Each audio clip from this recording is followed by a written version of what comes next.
You've actually walked into what we call the dealership, and this is a prototype, never been a dealership, built specifically for the museum. It's a prototype of the 1940s, 50s, and 60s international dealerships. Stuart does have a working parts department. We do all the restoration in this shop back here, and once you've gone through all the barns, you're welcome to come in the back and see the projects they're working on.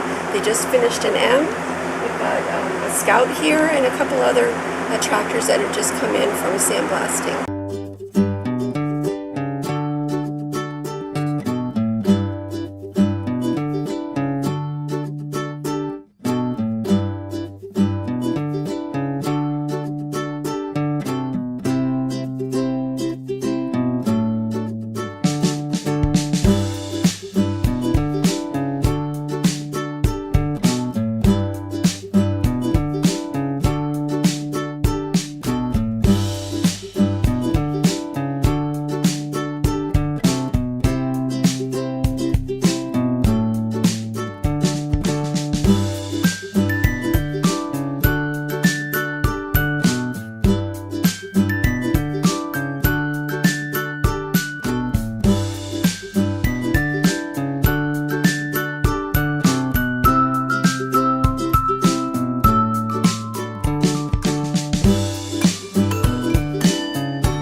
To realize there are more international Cub Cadets in use, more by far, than any other make.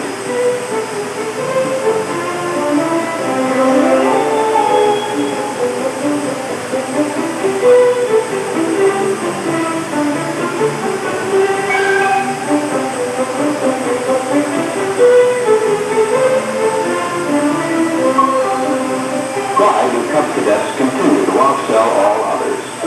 And more to the point, why is this year destined to be the best year yet for Cub Cadets?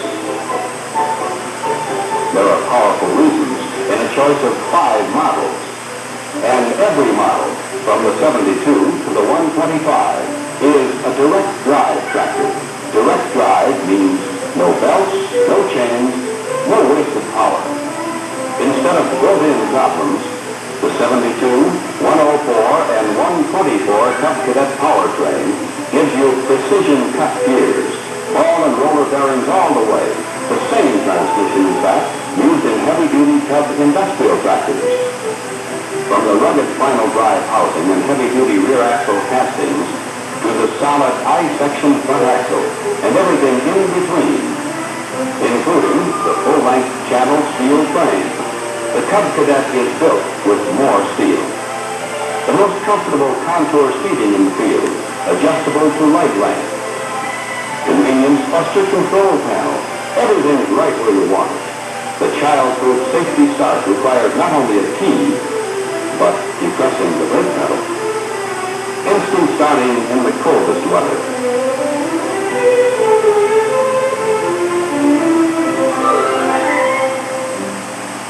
The Cub Cadet is as fun to drive as a sports car. And it gets down to business in a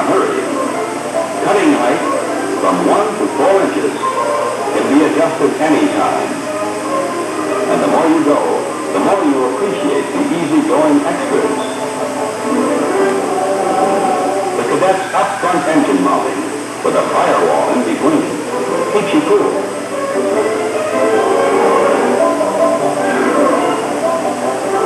Quick, easy handling. Smooth, nimble response. Speed and power to spare. Extra weight and greater traction. Lower center of gravity. Safer ground-hugging stability. All combined to give the Cub Cadet everything it takes to do a full day's work in a fraction of a day's time. And when it comes time for service, it's still in a class by itself.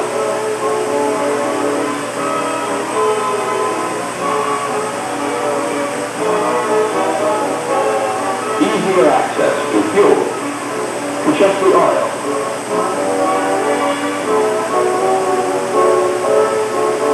To say nothing of the service problems eliminated by such extras as the heavy-duty generator. And the dry type air cleaner that works better, longer. Altogether, the Cub Cadet's as easy to care for as it is to drive.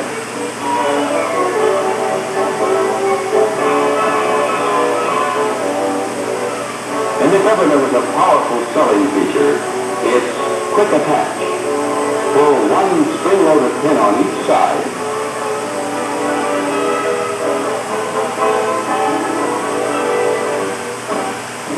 Detach the belts, and in a matter of seconds, you can slide out the more for sharpening. Replace it just as quickly, or change to another attachment. There's even a new quick attach snow thrower. You can do it without removing your mittens and without touching a tool in 5 minutes or less. A Cub Cadet is ready to go to work faster, does more work better than anything else on earth. You have the traction and power you need to do the toughest jobs, the rugged, smooth-running tools and implements to take best advantage of all that performance. And a world of choice in the jobs you can do. Day in, day out, all year round, the Cub Cadet continues to pay big dividends with a host of IH-approved attachments, more than 50 in all, including the best and largest choice of rollers. I'm originally from Meredith, New Hampshire, which is where they filmed the movie On Golden Pond. I came down here in 1974, 75, and I was in the construction business here in Leesburg, Florida.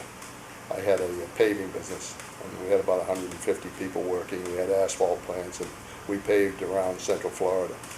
And in 1998, I sold the company, and I had a non-compete with the people that I had sold to, so I couldn't do any more of what I was used to doing all my life. So I had finally decided that maybe what I would do is I would maybe buy some tractors. I never was on a farm. I don't know anything about farming. I didn't know anything about tractors, but I did know about International Harvester because we always had, and my father had, International trucks in the construction side. So in 2004, I bought some tractors so that my grandkids could run them around the property here. And we brought them in this building here, in this shop here, and we was going to fix them up. We didn't have any buildings here, just land. But we had this little building here to use as a shop, and we ended up working on those tractors. I had a mechanic and myself, and we fixed 6 or 8 tractors. And then people used to say, well, you ought to show them to people. I said, well, I really don't think I don't have anything to show. So as time went along, in 2005 and 2006, I traveled around the country looking at International Harvester museums. And I was almost all the time was disappointed in what I went out of my way to go see, because there was nobody there to explain it. It was ragtag and not well organized, and the people really didn't know much about the tractors as it was, and they were not, most of them were not restored, which is not a problem. I mean, they're nice either way. But anyway, I went out to Iowa, western Iowa, to Farmall USA, and this man, Jerry Metz, and his wife have a museum there. It's absolutely wonderful. and they have it's first class. Everything's organized. It's cool in there. It's got air conditioning, and the tractors are all mint, no leaks. I mean, they done a great job on it. So I was really enthused. So when I came back here to Florida, I decided what I needed to do is seeing I had been so disappointed in what I had seen, is that what I wanted to build something, I would get a little tractor museum here, and what I wanted to do when they walked through the door, I wanted to say, wow. Well, I never said wow.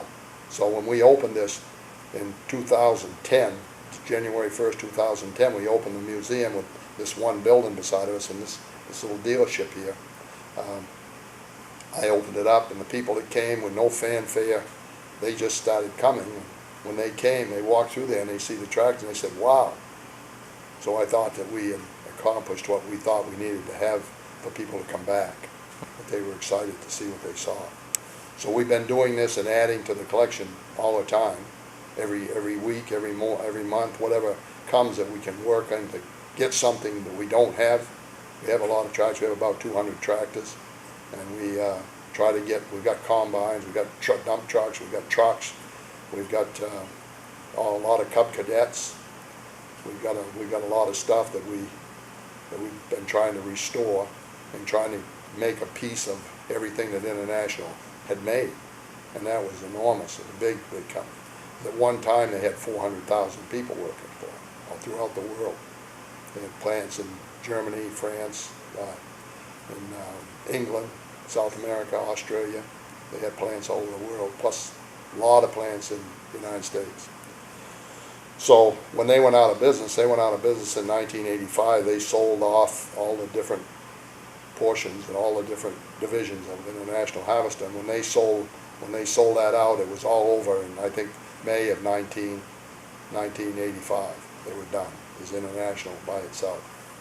And so what I decided to do was, so I've been staying with this all the time and keep restoring and building the collection so that we wanted to be world class, so that we make sure get people here to appreciate it. So, and that's where we are. We're every day the guy comes in and he's a volunteer. He wants to go around and see what we did today, because it changes every day. And we got some volunteers working for us. We have about 15 when we're busy, and we have one volunteer each day of the week to help us, at least one, sometimes two. And without them, we couldn't do it. As you know, Michelle and Jennifer and I here alone, and we've tried to do everything you can do, but you can't do it all. You got to have help, and these people volunteer their time to help us and save our American farming history. That's what we're about. It's the farming history of America, made in USA, and the food and where it comes from. And most of the kids today don't know where it even comes from. They know they have to go to the store to get it, but they don't know how it's made, what they go through to get it to the market. The farmers are one unbelievable type of people. They're hard workers. They take care of each other. They're not complaining about everybody all day long. They're pretty tight-knit, and they're all about the tractors and their farms. Most of the farmers have big barns and small houses, and they survive it because they love it. And I'm honored to be able to do something to help that along.